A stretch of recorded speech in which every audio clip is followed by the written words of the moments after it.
Përpara se t'ju tregoj çfarë ndodhi, dua që ju që po e shikoni këtë video tani, të ndaleni për një moment dhe të komentoni poshtë. Çfarë do të kishit bërë ju në vendin e Arbreshës?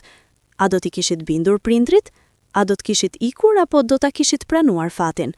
Shkruani mendimin tuaj në komente tani, para se historia të zhvillohet plotësisht, sepse kur ta dëgjoni fundin, mendja juaj do të ndryshojë krejtësisht.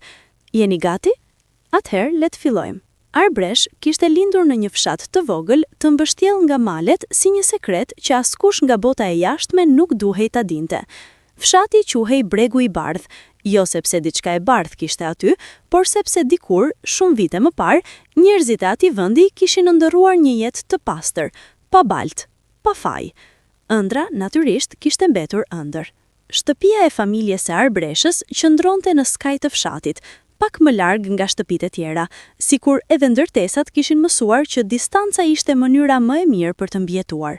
Ishte një shtëpi me 2 kate, me mure të çara nga koha dhe me një obor ku rrinin 2 pula të lodhura dhe një qen i vjetër që askush nuk e kishte emërtuar ndonjëherë zyrtarisht, por të gjithë e thërrisnin Zoti.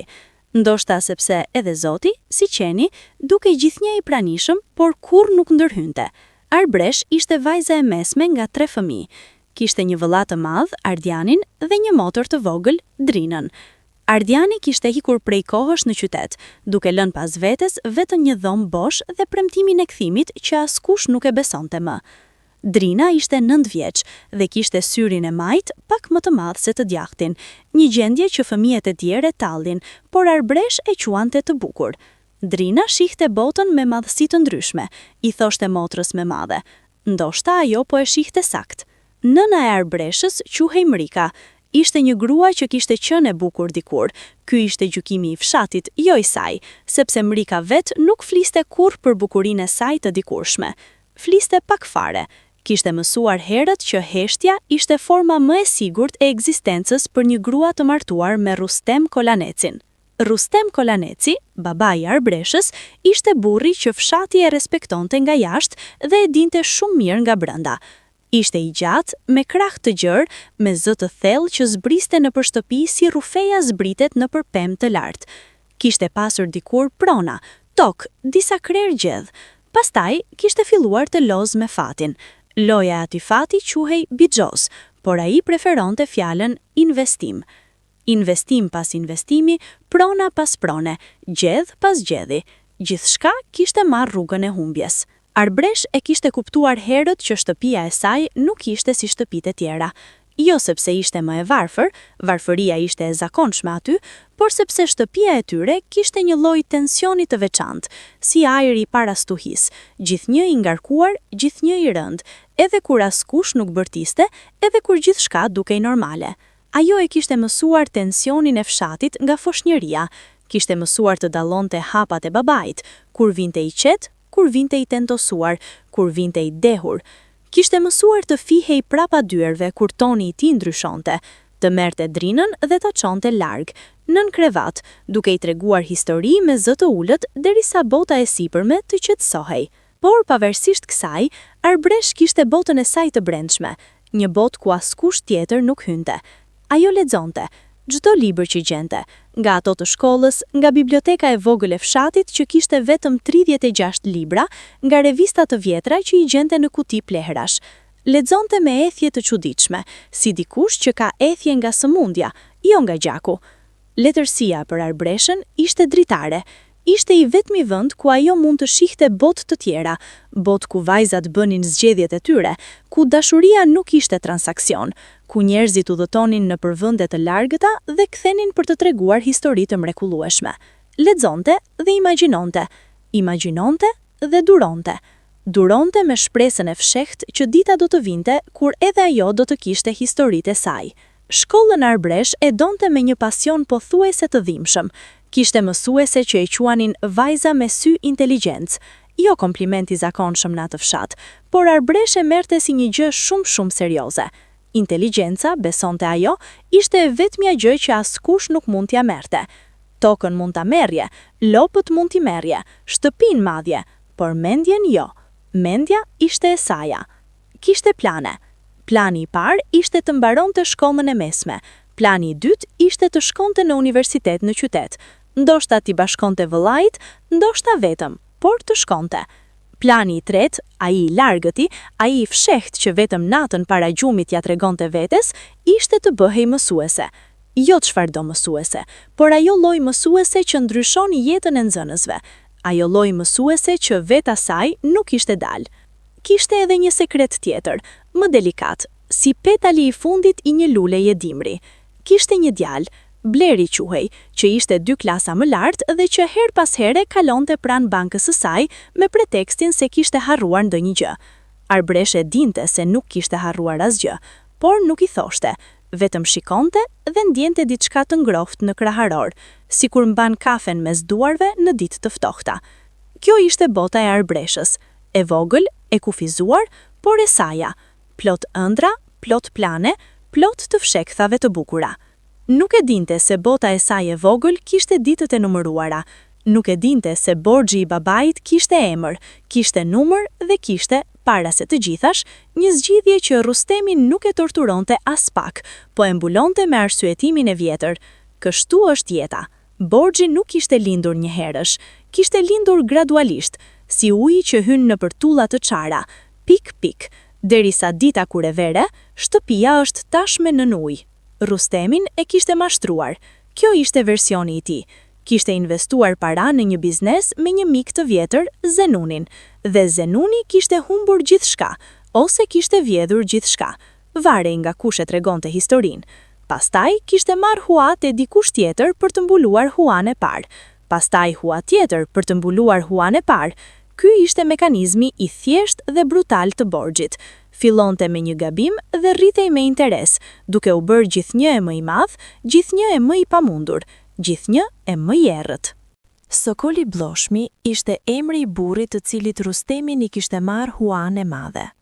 Sokoli nuk jetonte në Bregun e Bardh, jetonte në një qytet tjetër, disa orë larg, edhe kishte reputacionin e dikujt që kishte filluar me asgjë dhe kishte ndërtuar diçka të konsiderueshme nëpërmjet metodave që askush nuk i pyeste hapur.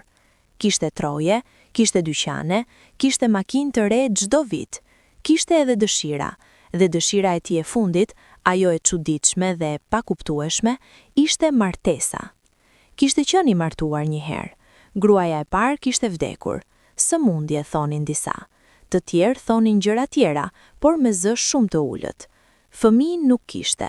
Kishte 55 vjet dhe kishte vendosur, me atë logjik kuptim plote të burrave të pasur në mosh, se çfarë i mungonte jetës ishte një grua e re, shumë e re, e freskët, e pastër, e formësueshme. Takimi mes Rustemin dhe Sokolit, ai takim fatal, kishte ndodhur kur Rustemin kishte shkuar të lypte afat pagese. Sokoli kishte dëgjuar, kishte pirë kafen e tij ngadalë dhe pastaj kishte thënë diçka që Rustemin fillimisht nuk e kishte kuptuar si propozim serioz. Sokoli kishte thënë se kishte dëgjuar që Rustemin kishte vajzë të bukur. Rustemin kishte konfirmuar, i çoroditur nga lidhja e papritur e temave. Sokoli kishte shtuar se ishte i vetmuar, se donte të martohej, se nëse Rustemin ja jepte vajzën, borxhi fshihej. E gjitha, 2 milion lek të vjetra, ose çfarëdo ishte shuma reale, fshiheshin si t'i kishin shkruar mbi ujë. Rustemin kishte heshtur, pastaj kishte thënë se do ta mendonte. Edhe kishte menduar 3 ditë kthye rreth e rrotull në shtëpi si kafsh e zënë në grack. Kishte menduar, por jo aq sa ç'duhet menduar kur vendos fatin e vajzës tënde. Mrika e kishte parë që diçka po ndodhte. E kishte pyetur. Rustemin nuk i kishte thënë asgjë fillimisht. Pastaj, natën e tretë, me zë të ulët dhe me syt diku tjetër, i kishte treguar. Mrika kishte bërë diçka që Arbresh kur nuk e kishte parë nënën ta bënte. Kishte qarë, jo lot të heshtur. Ato i bënte shpesh, por kishte qarë me zë, me shpinën e kthyer nga Rustemin, me duart mbi fytyrë. Kishte qarë si dikush i cili e di se lotët e tij nuk do të ndryshojnë asgjë, por nuk mund t'i ndalë. Rustemin i kishte thënë se nuk kishte zgjedhje, se nëse nuk paguante, Sokoli kishte mënyra, kishte njerëz, kishte lidhje, se fshati do të mësonte, se turpi do të ishte i përjetshëm, se kjo ishte zgjidhja e vetme që i mbronte të gjithë, edhe Arbreshën madje, sepse si vajzë e martuar me njeri të pasur, Arbresh do të jetonte mirë. Mrika nuk kishte folur, ishte ngritur, kishte shkuar te dritarja dhe kishte qëndruar aty gjatë duke parë errësirën jashtë. Errësira nuk kishte dhënë përgjithje. Arbresh kishte qenë në dhomën e saj atë natë, kishte lexuar ndonjë roman romantik të vjetër siç i plakeshin librat në ato dhoma provinciale.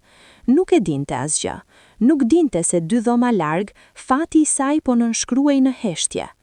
Ditët që pasuan ishin ditë normale për Arbreshën dhe ditë tormenti për Mrikën. Rustemin kishte marrë vendimin, kishte telefonuar Sokolin dhe i kishte dhënë fjalën, atë fjalë të lashtë të burrave të atij vendi që vlente më shumë se çdo kontratë. Kur kishte ardhur koha t'i tregohej Arbreshës, Rustemin e kishte mbledhur familjen në dhomën e madhe. Ardiani nuk ishte aty, ishte larg dhe askush nuk e kishte menduar ta njoftonte. Drina kishte qanë dhe kishte dëgjuar, pa kuptuar plotësisht, me sytë e saj të mëdhenj dhe të vegjël. Rustemin i kishte thënë drejt për së drejti, pa shpjegime të tepërta, si dikush që lexon nga fletorja vendimin e gjykatës. Arbresh do të martohej, me Sokol Bloshmin. Data ishte caktuar, gjithçka ishte rënë dakord. Arbresha e kishte dëgjuar dhe kishte ndjenjën se dyshemeja po zhdukej nën këmbët e saj. Nuk kishte folur se një herë, kishte pritur se 1 sekond, 2, 5, me shpresë budallaqe se kishte keq kuptuar, se kishte ndonjë gabim apo një shaka e keqe. Por fytyra e babait ishte e qartë. Fytyra e nënës, kthyer anash me syt diku tjetër, ishte edhe më e qartë. Nuk kishte shaka, nuk kishte keq kuptim. Arbresh kishte pyetur, kush është ky njeri? Sa vjet ka? Pse? Pse mua? Çfarë do të thotë kjo? Rustemin kishte përgjigjur, 55 vjeç, njeri i mirë, ka para, është i vetmuar, ka qenë i martuar, fëmijë nuk ka, jeton mirë. Pyetja pse nuk ishte marrë përgjigje të plot atë moment. Borxhi do të zbulohej gradualisht, cop për cop, si shkrirja e dëborës që zbulon çfarë kishte poshtë gjatë gjithë vimrit. Arbresh kishte dal nga dhoma, kishte ulur këmbët në shkallë dhe kishte qëndruar atu gjatë duke parë malin e largët, derisa errësira e kishte mbuluar krejtësisht. Ajo natë kishte qenë e para prej shumë netësh pa gjumë. Dita pas njoftimit ishte sjell me vete atë lloj mëngjesi të rrem, kur dielli lind si gjithmonë dhe shpendët këngtojnë si gjithmonë dhe bota duket e paprekur, ndërkohë që brenda gjithçka ka ndryshuar.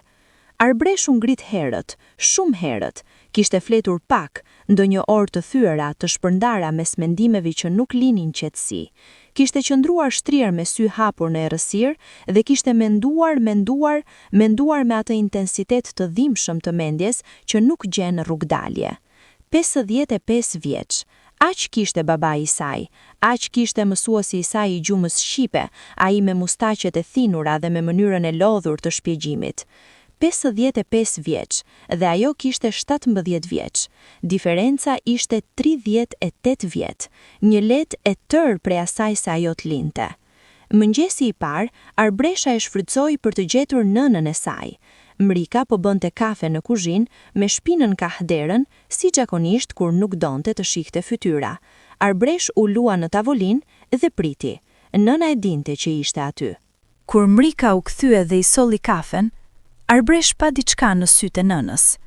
Diçka si turp, si dhembje, si kërkes falje pa fjalë. Dhe kjo e bëri Arbreshën edhe më të trisht, sepse kuptoi se nëna nuk kishte fuqi të ndryshonte asgjë. Nëna ishte po aq e burgosur sa ajo vetë. Arbresh e pyeti nënën drejt për së drejti nëse e dinte. Mrika konfirmoi. Kur kishte mësuar? Disa ditë më parë. Pse nuk kishte thonë? Nëna nuk u përgjigj. Thjesht solli gotën e saj të kafes dhe u ul përballë, duke shikuar tryezën. Arbresh i tha nënës se nuk do të martohej, nuk do ta bënte. Ishte e qartë, e prerë, pa hezitim. Kishte shkollë, kishte plane, kishte jetë para saj. Nuk do të martohej me asnjë njeri. jo me 55 vjeçar, jo me askënd tjetër, jo tani, jo kur me detyrim. Mrika e dëgjoi me kujdes. Kur Arbresh mbaroi, nëna ngriti syt nga tryeza dhe i tha diçka që Arbresh do ta mbante mend gjatë gjithë jetës. Edhe unë kam thënë të njëjtën gjë një herë. Ishte fjalia më e gjatë dhe më e shkurtër në të njëjtën kohë. Kishte brenda saj tregimin e plot të një jete. Një vajzë dikur, edhe ajo me plane, edhe ajo me refuzime, edhe ajo me besimin se zëri i saj vlente diçka. Dhe pastaj, kjo shtëpi, ky obor, ky heshtje. Arbresh nuk u përgjigj. Piu kafen e saj ngadalë dhe doli jashtë. Betejë e parë me baban e saj ndodhi atë pasdite.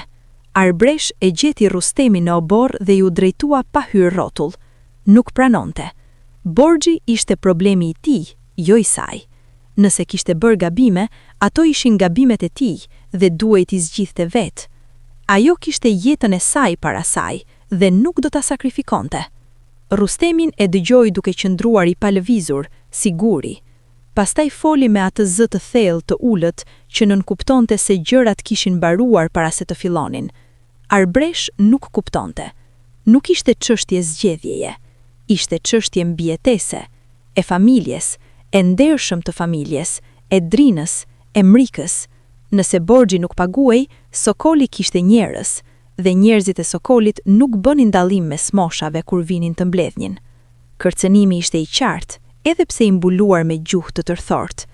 Arbresh e ndjeu frigon, jo për veten e saj, por për drinën. Drina 9 vjeçare me sy të pabarabartë dhe me qeshin e paditur. Dhe ky ishte kapja. Ky ishte zinxhiri me të cilin burrat si Rustemin kapnin gratë si Mrika dhe vajzat si Arbresh. Jo me forcë të hapur, me frikën, me atë frikën e fijishme që bënte detyrim të dukej si zgjedhje dhe sakrificë të dukej si dashuri familjare. Arbresh u largua pa i thënë asgjë, por brenda saj diçka kishte filluar të flakte, jo zjarri i rebelimit, ende jo, por ajra e zjarrit. Ajo ndjenje parë kur lëkura ndihet nxehtë para se flaka të pjeq. Netët e ardhshme Arbreshi kaloi duke shkruar. Kishte një fletore të vogël, me kapak të kaltër, e kishte bler për shënime shkolle. Tani shkruante brenda saj gjithçka. Ndjenjat, mendimet, pyetjet pa përgjigje, planet e mundshme, planet e pamundshme. Ishte si të flisnje me dikë që të dëgjonte pa gjykim. Shkruante gjëra si nuk jam sende, nuk jam zgjidhje borxhi, ose nëse nuk ik tani, kur? Ose a është mëkati im që linda vajzë? Edhe Bleriri kishte mësuar diçka. Fshati ishte i vogël dhe lajmet udhëtonin shpejt si erë mes drithit. Arbresh e kishte parë në për rrugën kryesore dhe kishte ndjerë diçka që i ngjiste shpirtin. Ai nuk e dinte se çfarë i ndodhte asaj, ose ndoshta dinte dhe nuk guxonte të afrohej. Gjithsesi, kjo nuk kishte rëndësi. Epoka e Bleririt ishte mbaruar para se të fillonte. Arbresh mendoi të ikte. Ishte mundësia më evidente të mblidhte disa gjëra, të merrte paratë fshehura që kishte kursyer nga punët e vogla verore dhe të largohej. Të shkonte te vëllai Ardriani. Ardriani ishte njeri i mirë, ishte larg, kishte jetën e tij, por nuk do ta kthente mbrapsht. E kishte planifikuar me detaje. Orën kur babai do të flinte, rrugën, autobusin e parë të mëngjesit. Por çdo herë që arrinte tek momenti i largimit, qartë të vendosur me çantën pothuese të hapur, fytyra e Drinës nuk lënte. Drina 9 vjeçare. Drina e cila nëse Arbreshi konte, mbeteje vetme me 2 prindër. Njëri i shkatëruar nga borxhi, tjetra e shkatëruar nga heshtja. E vetme me të gjithë rrezikun që mund të vinte. Dhe kjo e bënte të mbetej. Javët kaluan me atë ritëm të qëndur kur kohë ndihet njëkohësisht shumë e gjatë dhe shumë e shkurtër. Familja e Sokolit, ose besnikët e tij, erdhën të shikonin. Ishin 2 burra të moshës mesme, me rroba të pastruara, me fytyrë të paanshme, që folën me Rustemin jashtë, pastaj u larguan. Arbresh i vëzhgoi nga dritarja e dhomës, i vëzhgoi si ata shikojnë kafshën që do blejnë, me atë shikim llogaritës që nuk lë vend për njerëzoren. Rustemin e ktheu brenda me atë lloj gjuhe trupore të dikujt që ka vulosur marrveshjen. Ishte shkëputur nga çdo ankthi më parshëm, kishte marrë vendimin ishte pranuar, gjërat ishin duke u shkuar sipas planit. Vetëm Mrika dhe Arbresh mbetën me barrën, njëra duke e duruar në heshtje, tjetra duke luftuar në brendësi. Arbresh bëri hapin e fundit të betejës së saj të fshehtë. Shkroi letër Ardrianit. Ja dërgoi me autobusin një fshinje që shkonte në qytet. Letra nuk ishte e gjatë, por ishte e sinqert, tregonte gjithçka, pa zbukurime, pa dramë të panevojshme.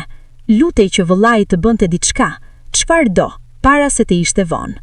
Ardriani mori letrën 3 ditë më vonë, por koha ishte shumë e shkurtër dhe largësia shumë e madhe. Dhe edhe Ardriani, edhe ai me gjithë mirësinë e tij, kishte frikë nga babai i tij. Kishte frikë edhe ai nga atë zë të thellë që nënkuptonte se gjërat kishin mbaruar para se të fillonin. Arbresh nuk kuptonte. Nuk ishte çështje zgjedhjeje, ishte çështje mbijetese, e familjes, e ndershëm të familjes, e Drinës, e Mrikës. Nëse borxhi nuk paguej, Sokoli kishte njerëz, dhe njerëzit e Sokolit nuk bënin dallim mes moshave kur vinin të mbledhnin. Kërcënimi ishte i qartë, edhe pse i mbuluar me gjuhë të tërthort. Arbresh e ndjeu frigon, jo për veten e saj, por për Drinën. Drina 9 vjeçare me sy të pabarabartë dhe me qeshin e paditur. Dhe ky ishte kapja. Ky ishte zinxhiri me të cilin burrat si Rustemin kapnin gratë si Mrika dhe vajzat si Arbresh. Jo me forcë të hapur, me frikën, me atë frikën e fijishme që bënte detyrim të dukej si zgjedhje dhe sakrificë të dukej si dashuri familjare. Nata për martesës, Arbresh e kaloi pa fjetur.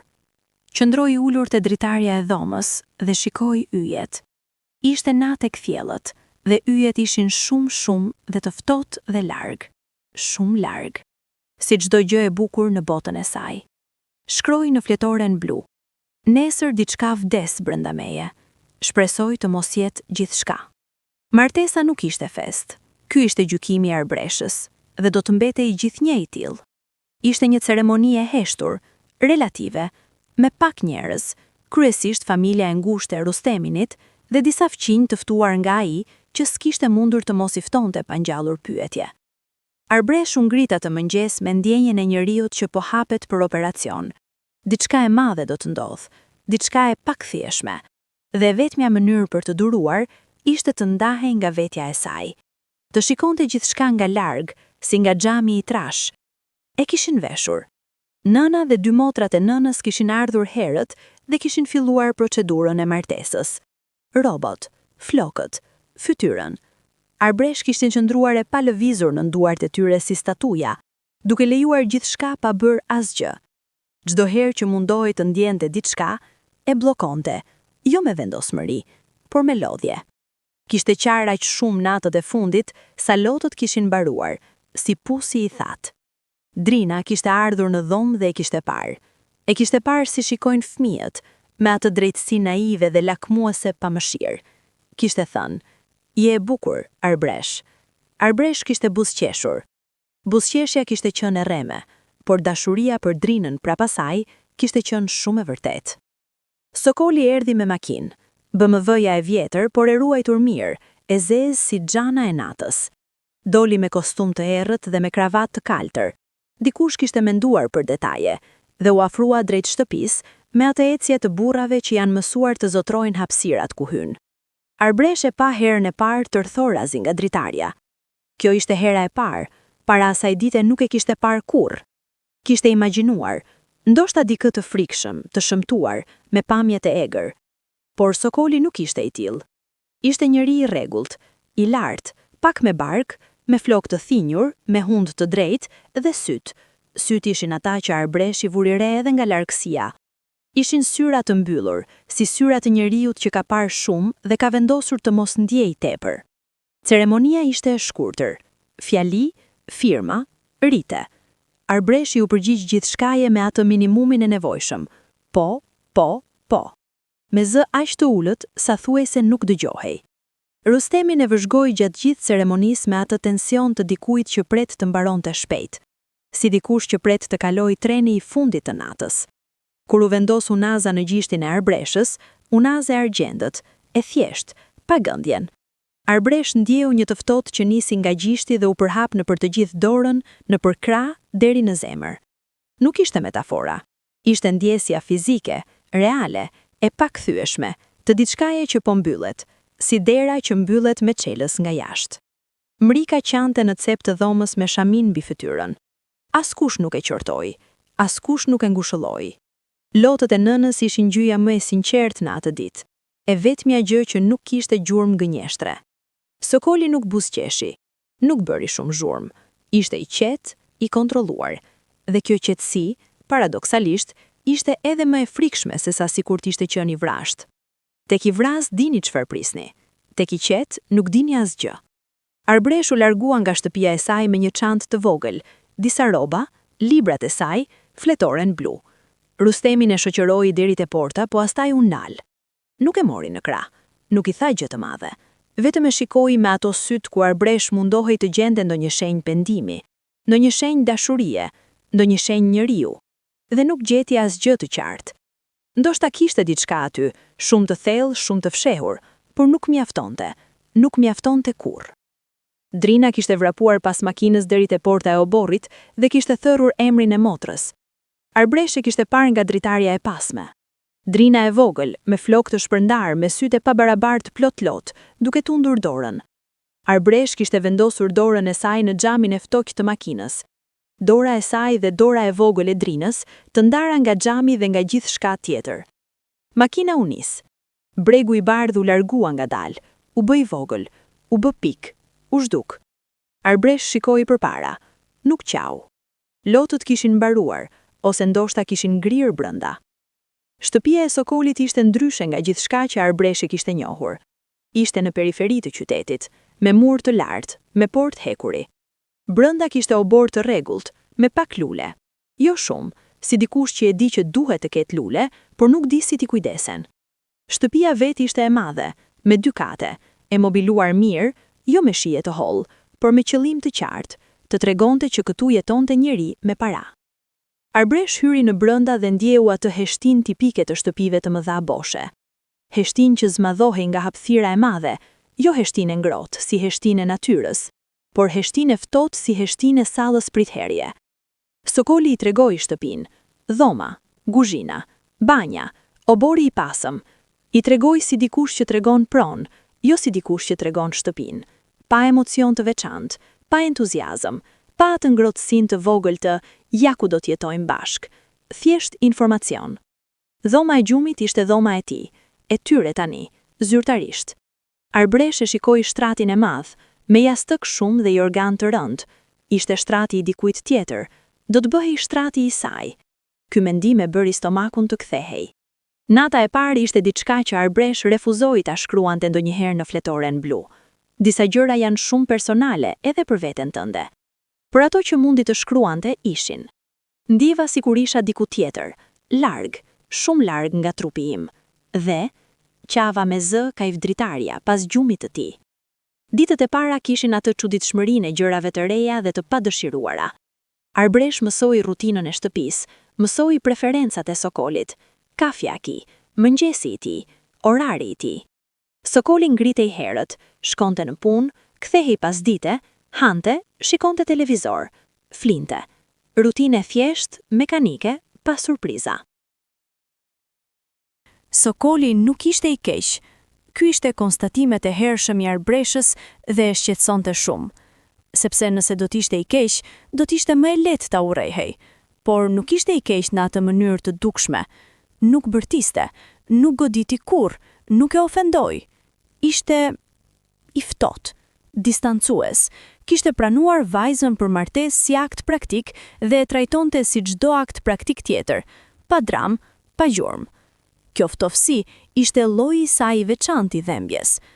Arbresh ishte 17 vjeç dhe jetonte me njëri 55 vjeç dhe mes tyre nuk kishte asgjë të përbashkët. Jo mosh, jo histori, jo dëshira, jo ëndra. Kishin binën të njëjtin çati dhe hanin të njëjtën darkë, por ishin të huaj absolut, si 2 njerëz që kanë zënë gabimisht të njëjtën dhomë hoteli dhe vendosin, për arsye praktike, të mos bëjnë bujë. Fqinjët kishin kuriozitetin e tyre.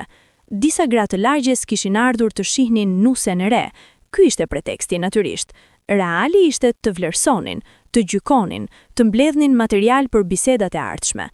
Arbresh kishte qenë e sjellshme, e qetë, kishte shërbyer kafe dhe kishte thënë pak.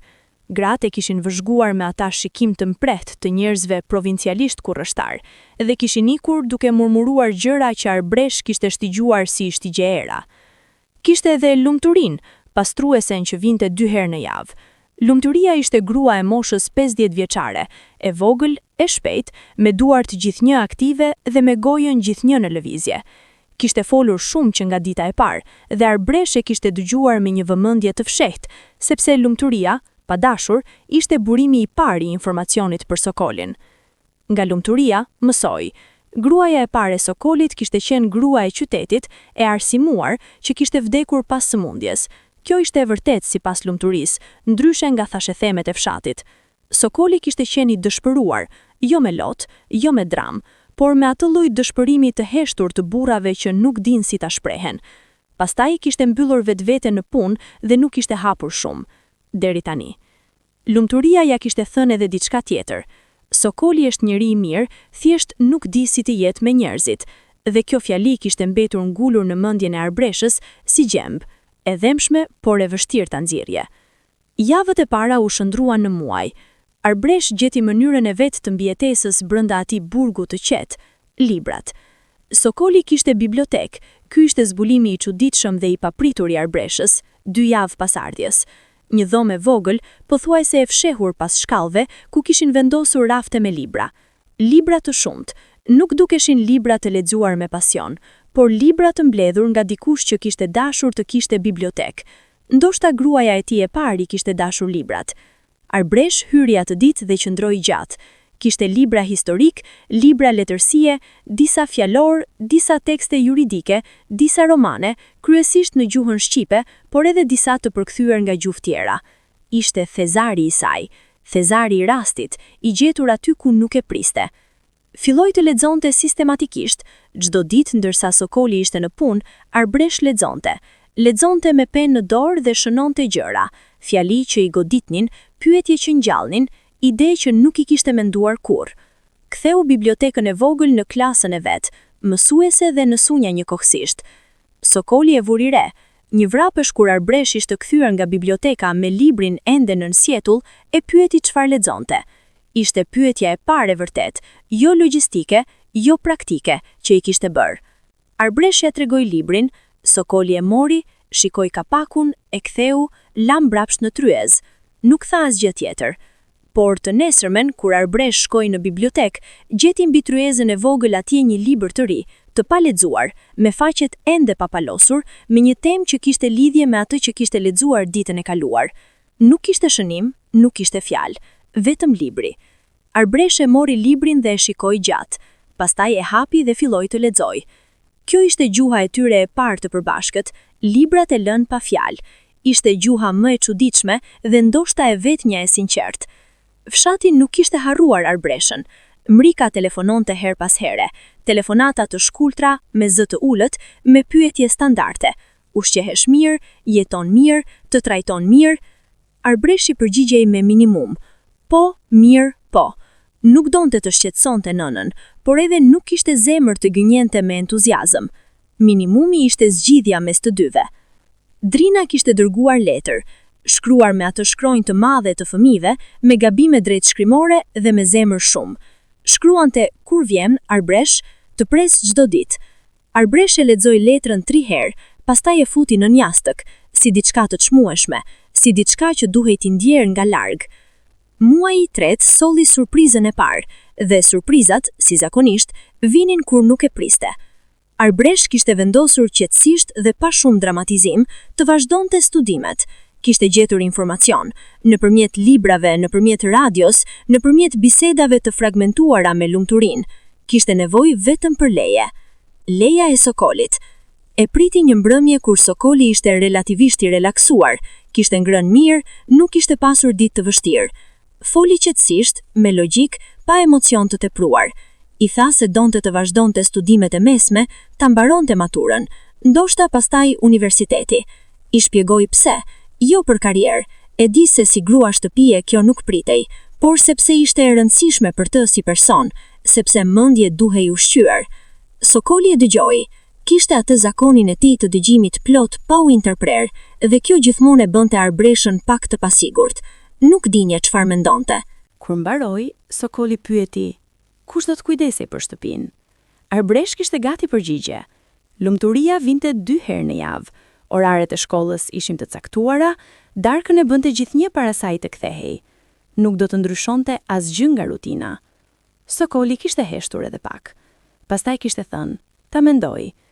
Arbresh kishte pritur. 3 ditë kishte pritur, pa e ripyetur. Kjo ishte disiplina e saj. Mos shty, mos nxito. Ditën e 4, Sokoli vete kishte gjetur në kuzhinë dhe kishte thënë: "Mirë, mund të shkonte." Arbresh kishte kthyer kokën ngadalë, sikur kishte frikë ta shprehte hapur gëzimin se mos ai kthehej mbrapsht. Kishte thënë faleminderit me atë zë të qetë. Brenda kishte diçka si zjarr i vogël, jo triumf, por gjallëri. Ajo ndjen kur ndjen se nuk je krejtësisht e zhdukur. Shkolla solli botë tjetër. Nxënës të moshave të ndryshme, disa si ajo, të rinj me situata të ndryshme jetësore, disa të rritur që kishin lënë shkollën dikur dhe po e kthenin. Mësuese, lënd, ritëm, detyra shtëpie. Arbresh hyri brenda kësaj bote si dikush i jetur hyp në lum, me të gjithë trupin. Ishte nxënëse shkëlqyer. Mësueset e vinin re, e komplimentonin. Shoqet e pyesnin: "Ku jeton? Çfarë bën? Ke burr?" Kur Arbresh konfirmonte të fundit: "Po, jam e martuar", shikonin me atë kureshtje të çuditshme, pak me respekt, pak me mëshirë, dhe ndiqte pyetja me zë të ulët: "Me kë?" Arbresh u tregonte emrin, moshën kur pyesnin, dhe shikonte reagime të ndryshme. Disa hiqnin vesh, disa tundnin kokën, disa hiqnin supet. Asnjë nuk thoshte asgjë të drejtë për drejtë.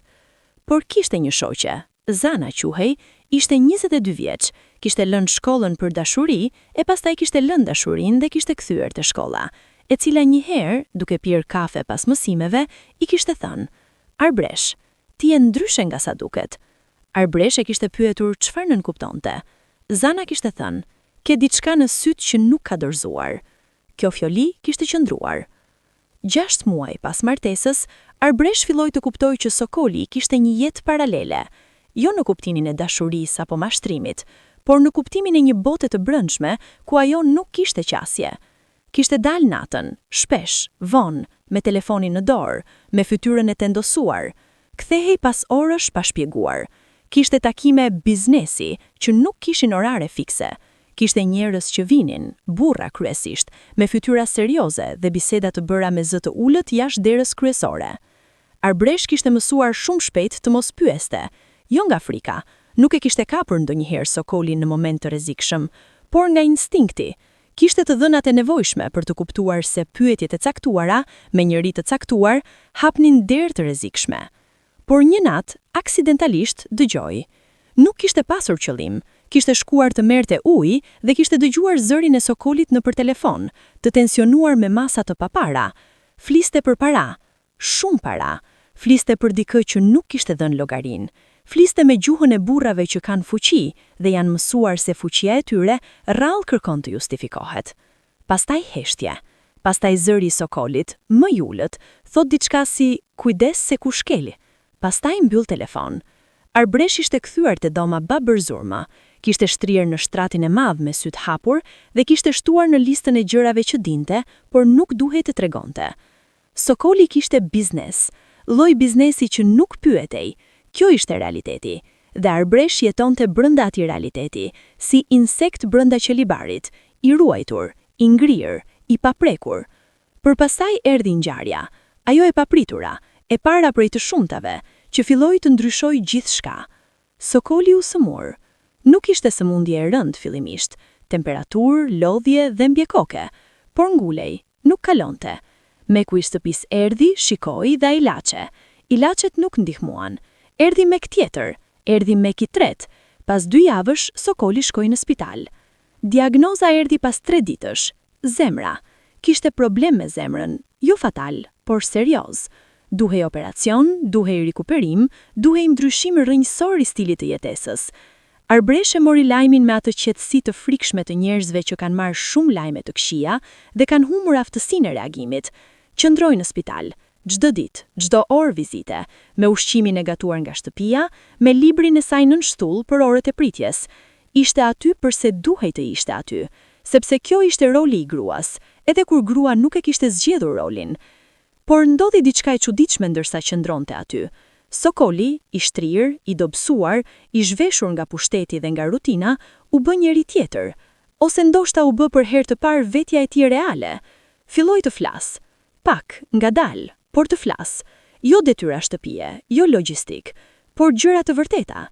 I tregoi Arbreshës për gruan e parë, Lirodonën, që e kishte dashur me mënyrën e burrave të ngurtë, shumë me zhurmë të vogël dhe veprime të mëdha, që kur Lirodona kishte vdekur, kishte humbur jo vetëm gruan, por edhe versionin e tij që kishte ekzistuar me të. I tregoi se kishte qenë i vetmuar, me atë logjik naive, pothuajse fëmijërishke, dhe se kishin thënë se vajza e re kishte sjell gjallëri shtëpisë. Kishte besuar, me atë logjik të moshës së burrave, se gjallëri mund të blihej.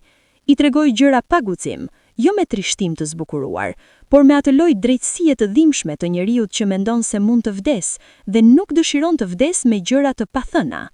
Arbreshe dëgjonte dhe shënonte brenda, jo në fletoren blu, jo ende, por brenda vetes. Shënonte kompleksitetin e njeriut përballë saj, njeri i padrejt, njeri i vetmuar, njeri që kishte bler grua si zgjidhje dhe kishte kuptuar vonë se zgjidhjet njerëzore nuk punojnë si ato logjistike. Nuk e fali. Kjo ishte e rëndësishme të kuptohej qartë. Nuk e fali, por filloi të kuptoi, dhe kuptimi, edhe pse nuk ishte falje, ndryshonte diçka në mënyrën se shihte botën. Sokoli u kthye nga spitali pas 2 javësh. Kishte bërë operacion të suksesshëm. Kishte listë të gjatë kushtesh dhe ndryshimesh që mjekët i kishin dhënë: ushqim, stres, aktivitet fizik. Kishte ardhur në shtëpi i dobësuar fizikisht dhe i ndryshuar, pak, por të dalloje, nga brenda.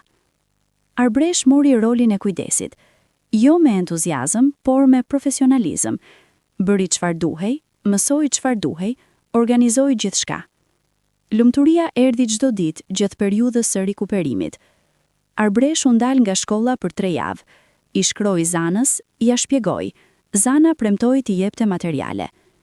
Gjatë atyre 3 javëve, mes ilaçeve dhe ushqimeve dhe pushimit të detyrueshëm, Sokoli dhe Arbresh folën, shumë, shpesh, me kohë që kishin tani. Biseda filluan si të parëndësishme dhe u thelluan gradualisht, si gërmimi me dorë i tokës, nisi si përthaqës dhe pastaj ndeshe stres tjetër, dhe tjetra, dhe tjetra. Sokoli e pyeti për librat, çfarë lexonte, pse, çfarë gjente aty. Arbreshi u përgjigj me atë sinqeritet të çuditshëm të njerëzve që nuk kanë çfarë të humbin. I tregoi për botën e brendshme që kishte, për ëndrat e fëmijërisë, për mësuesen, për planin e universitetit. Sokoli e dëgjoi pa e ndërprer. Pastaj tha diçka. Pse nuk vazhdon? Arbresh pyeti çfarë nën kuptonte. Sokoli tha, universiteti, nëse donte. Nëse mbaronte shkollën e mesme, mund të vazhdonte. Ai mund ta financonte, nuk kishte arsye të mos shkonte. Arbresh e shikoi për të kuptuar nëse kishte nën kuptim tjetër, nëse ishte test, nëse ishte lojë, por fytyra e Sokolit ishte e thjeshtë, e lodhur nga sëmundja, pak e zbehur, por e drejtë. E tha seriozisht. Arbresh nuk tha po me njëherë, tha se do ta mendonte. Dhe mendimi i saj, e vërteta ishte, pse tani? Pse kjo dhënje pas sëmundjes? Ishte ndjes? Ishte tentativ kontrolli në formë të re? Apo ishte thjesht njëri që kishte parë vdekjen nga afër dhe kishte vendosur t'i bënte gjërat pak ndryshe? Nuk kishte përgjigje të qartë, por oferta ishte reale. Muajt që pasuan sollën diçka të re në dinamikën e shtëpisë, një lloj ekuilibri të brisht, pothuajse të çuditshëm. Sokoli kishte ndryshuar ritmin e jetës, kishte zvogëluar biznesin, kishte larguar disa njerëz, kishte bërë jetë më të qetë, si kushte mjekësore. Kjo ndryshonte edhe tensionin e shtëpisë. Ai zhurmë i fshehur, ai ajër para stuhis, kishte dobësuar. Arbresh mbaroi shkollën e mesme. Ditën e provimit të fundit, të maturës, doli nga salla me nota të shkëlqyera dhe u ndal jashtë ndërtesës, me diell mbi fytyrë, dhe bëri diçka që nuk e kishte bërë prej muajsh. Buzëqeshi. Buzëqeshje e vërtet, jo e rrema. Ajo ndjenjë ngrohtë kur trupi juaj kupton para mendjes tuaj se ka arritur diçka. Kur u kthye në shtëpi atë mbrëmje, Sokoli kishte bler torte. Thjesht nga pastiqeria e lagjes, me pak zbukurime. E kishte vendosur mbi tryezë dhe kur Arbresh hyri, kishte treguar me dorë. Nuk ishte shumë fjalë, por torta kishte aty. Arbresh kishte ngrënë një copë të madhe dhe kishte thënë me gojen ende plot, pa paramendim. Faleminderit, jo si formalitet, si gjë e vërtet. Sokoli kishte tundur kokën, pastaj kishte pirë kafen e tij. Nuk kishte pritur, friki. Babai frikshëm kishte frikë. Frikë ndoshta nga vdekja, frikë ndoshta nga ajo vajza e cila kishte arsye të mos falimit. Arbresh u ul pranë tij. Nuk foli me njëherë, pastaj i mori dorën, atë dorën e majt, të aft, dhe e mbajti. Nuk tha asgjë, thjesht qëndroi.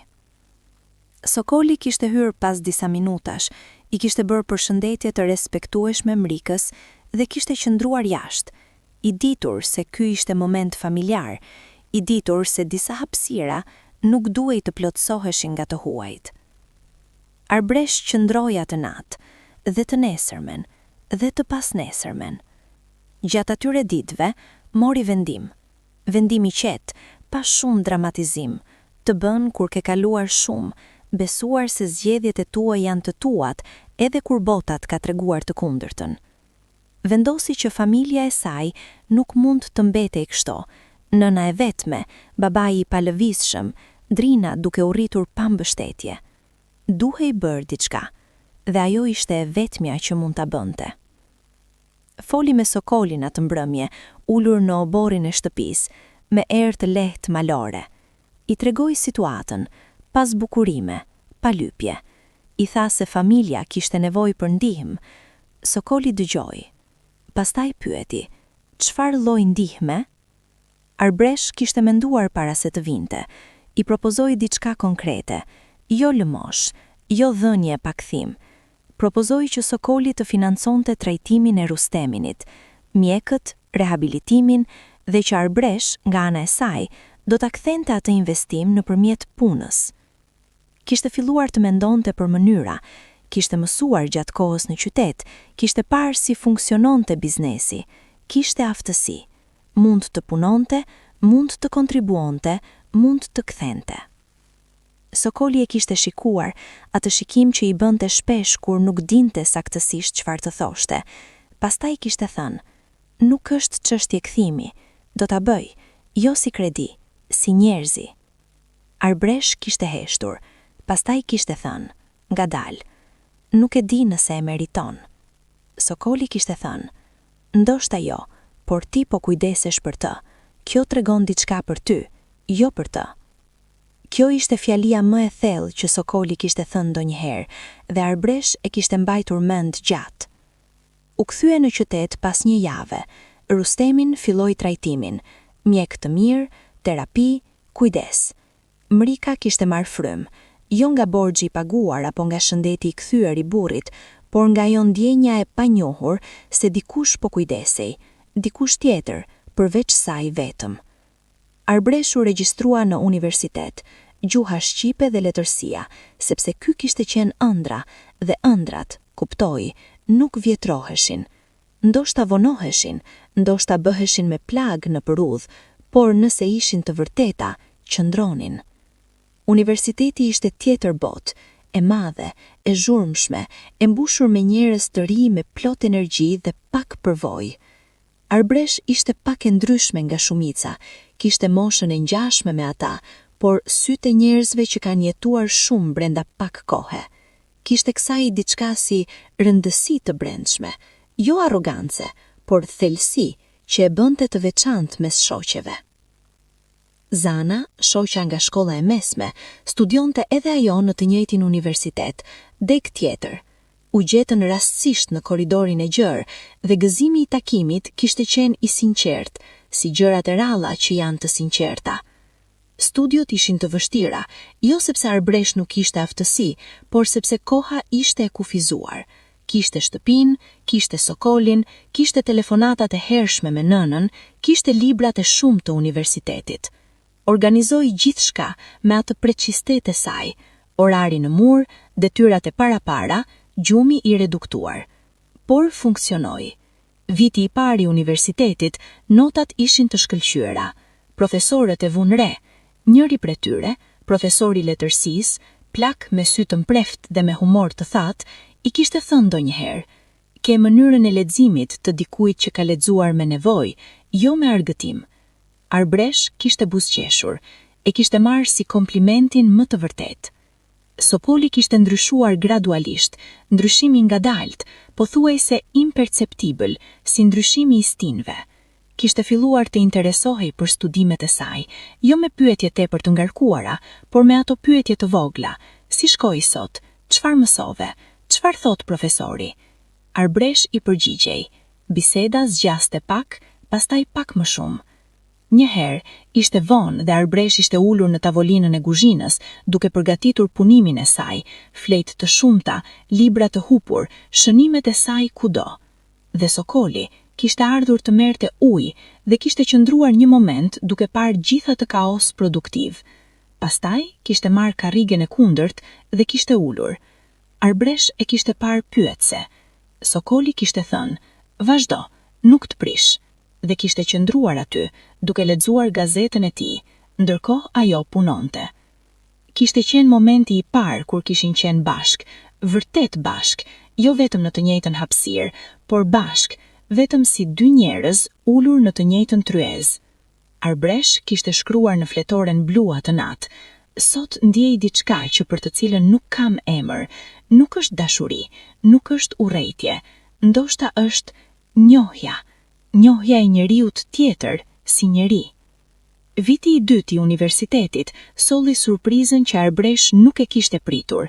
Ardiani, vllai i madh, ai që kishte ikur dikur dhe kishte mbetur i heshtur ndaj letrës, erdhi papritur, me makinë të huazuar, me veshje qytetare, me fytyrën e dikujt që ka pasur kohë të mendojë.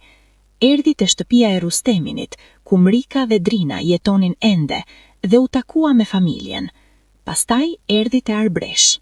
Takimi kishte qenë i vështirë. Ai lloj vështirësie kur dy njerëz kanë gjëra për të thënë dhe asnjëri nuk di si të fillojë. Arbresh e kishte pritur me kafe dhe me atë heshtje dinjoze. E kishte mësuar heshtjen dinjoze, kishte bërë art prej saj. Ardiani, pas kafes së parë dhe bisedave sipërfaqësore, kishte thënë drejt për drejti. Kishte mëkuar. E dinte. Kishte marrë letrën, kishte hezituar, kishte vonuar, kishte gënjur veten me justifikime, shumë larg, shumë kompleks, shumë i vështirë të ndërhynte.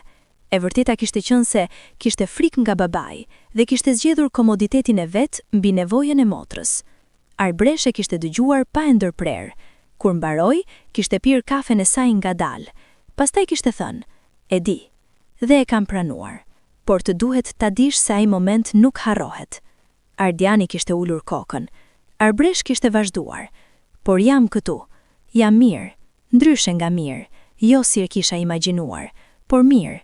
Nëse dëshiron të jesh vëlla tani, mund ta fillosh tani, por nuk mund ta kthes atë që s'u bë." Ardiani kishte qëndruar dhe kishte qenë ai vëllai, ngadalë, me gabime, me hezitim, por kishte qenë.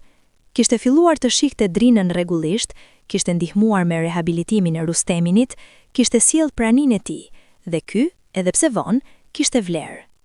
Rustemin, gjatë muajve të rehabilitimit, kishte rikuperuar pak. Fliste përsëri, ndonse me vështirësi, lëvizte pakës. Kishte ditë kur dërgonte mesazh me gishtat e ngadalt, me fjalë të gabuara drejt shkrimore, dhe Arbresh i lexonte. Njëherë kishte shkruar: "Të kërkoj falje." Vetëm aq. Arbresh kishte qëndruar me telefon në dorë gjatë, duke parë ato 3 fjalë. Pastaj kishte shkruar: "E di." Nuk kishte thënë "je falur", sepse nuk ishte gati, ndoshta nuk do t'ishte kurrë plotësisht, por e di ishte e vërteta, dhe e vërteta ishte fillimi. Gjithçka po shkonte relativisht mirë. Kjo ishte shenja e parë se diçka e madhe po vinte. Arbresh e kishte mësuar këtë logjikën e jetës. Paqja e tepërt ishte paralajmërim, jo shpërblim. Erdhi nëpërmjet njeriut të Sokolit. Fitim quhej, ishte ndihmësi i tij kryesor. burri me fytyrën gjithnjë neutrale. Erdhi një mëngjes me zë të rënd dhe i tregoi Sokolit diçka privatisht. Arbreshi ishte në kuzhinë dhe dëgjoi tonin, jo fjalët. Toni ishte ai ton. Ardiani erdhi në kuzhinë pas pak me fytyrën e ndryshuar, jo të tensionuar, jo të friksuar, por të dikujt që ka marrë informacion dhe po llogarit pasojat me shpejtësi. I tregoi Arbreshës, kishte problem serioz me biznesin.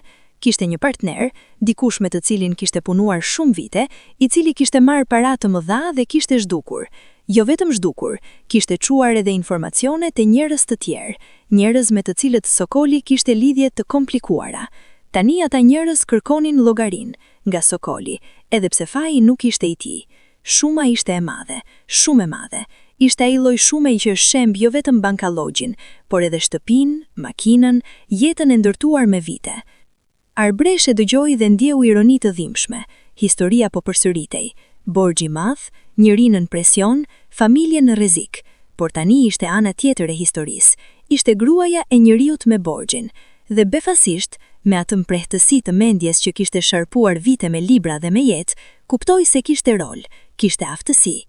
Kishte 2 vite studim juridik dhe letrar, kishte kuptim të kontratave nga leximi i bibliotekës, kishte kuptim të njerëzve nga jetesa. Mund të bënte diçka. I tha Sokolit, trego gjithçka, jo rezumat, gjithçka. Dokumentet, emrat, numrat, historinë. Sokoli e shikoi si shikohet dikur, me atë shikim të burrave të moshës ndaj grave të reja që bëjnë propozime serioze. Pastaj, dhe kjo ishte ndryshimi i madh, e shikoi ndryshe. E shikoi si dikush që mund të ndihmoj. Tregoi gjithçka. Arbresh punoi 3 ditë pa u ndalur pothuajse.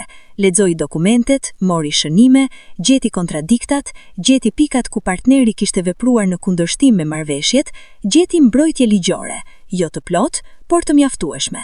Foli me profesorin e saj të jurisprudencës, me pretekst akademik, dhe mori konfirmim të mendimit të saj.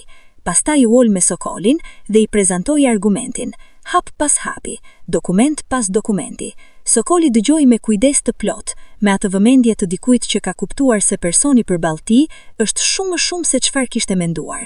Kur mbaroi, Sokoli tha, ku e mësove këtë? Arbresh tha, nga librat e tu dhe nga jeta. Sokoli kishte marrë avokat të mirë, me eksperiencë dhe kishte ndarë me avokatin argumentin e Arbreshës. Avokati kishte konfirmuar, kishte bazë, kishte mbrojtje, do t'ishte betejë gjatë, por jo e humbur.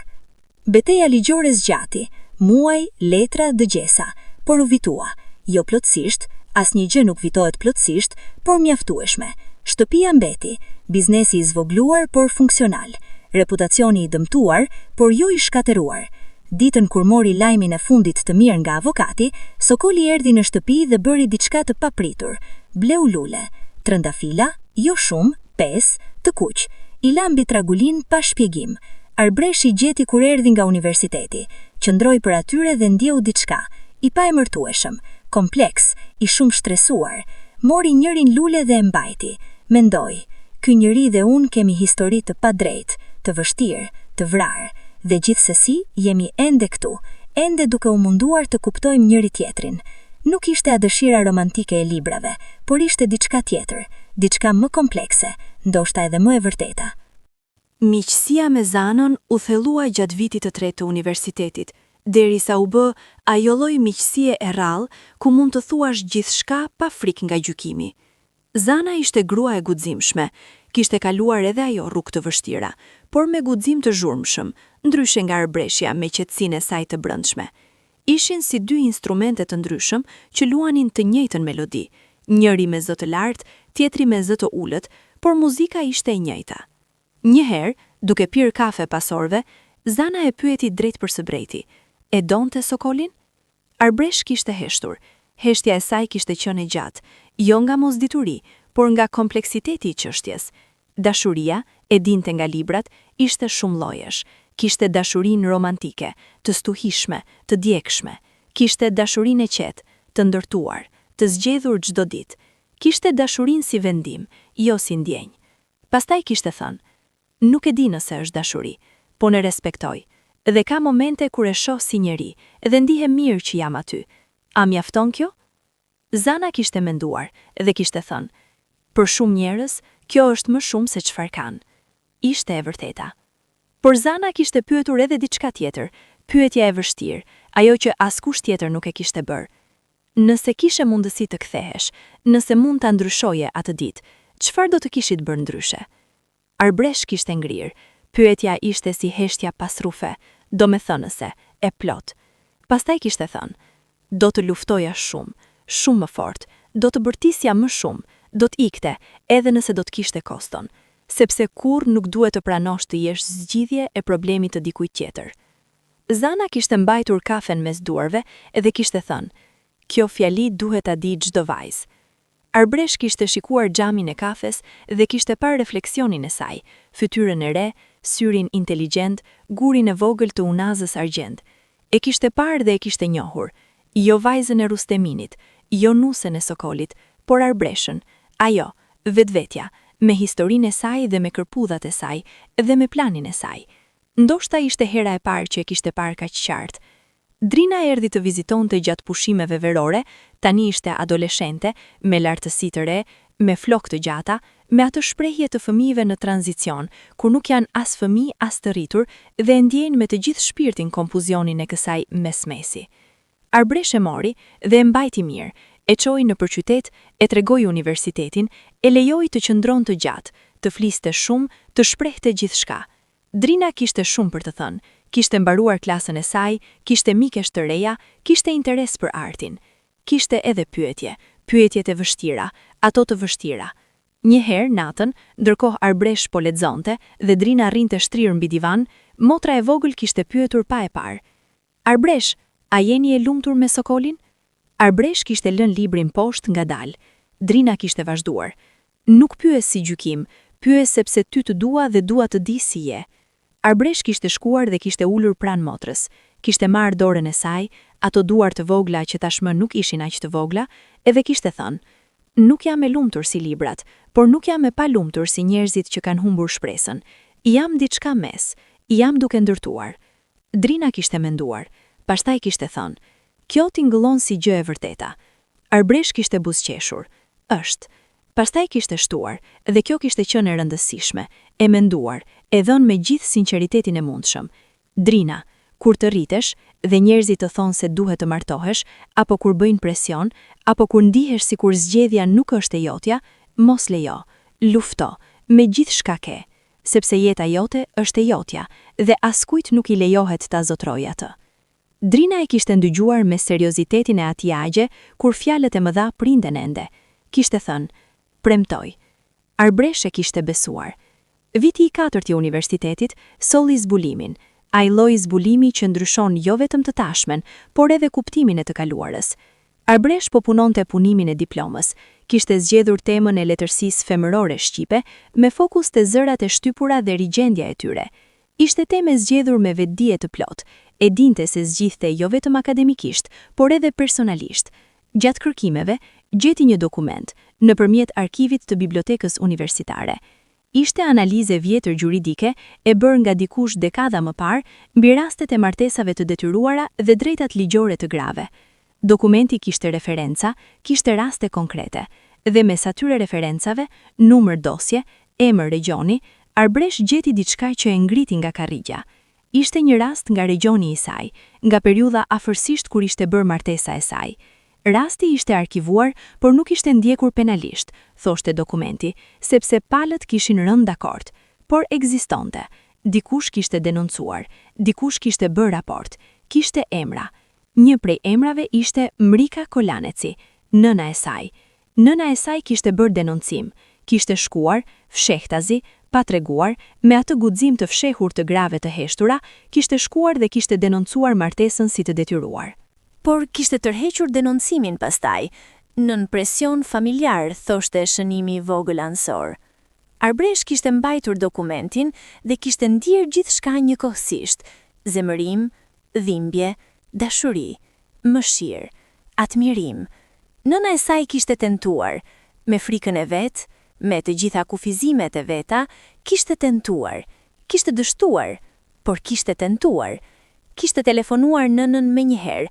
Mrika kishte marrë telefonin me zë normal, ai zë i zakonshëm i pyetjeve të përditshme. Arbresh kishte thënë, nën, e gjeta dokumentin. Heshtje e gjatë. Pastaj Mrika kishte thënë me zë të ulët, pothuajse i pa zë. E kisha frikë ta mësoje. Arbresh kishte thënë, pse nuk ma tregove? Mrika kishte thënë, sepse kishte dështuar. Çfarë vlere kishte të tregoje diçka që kishte dështuar?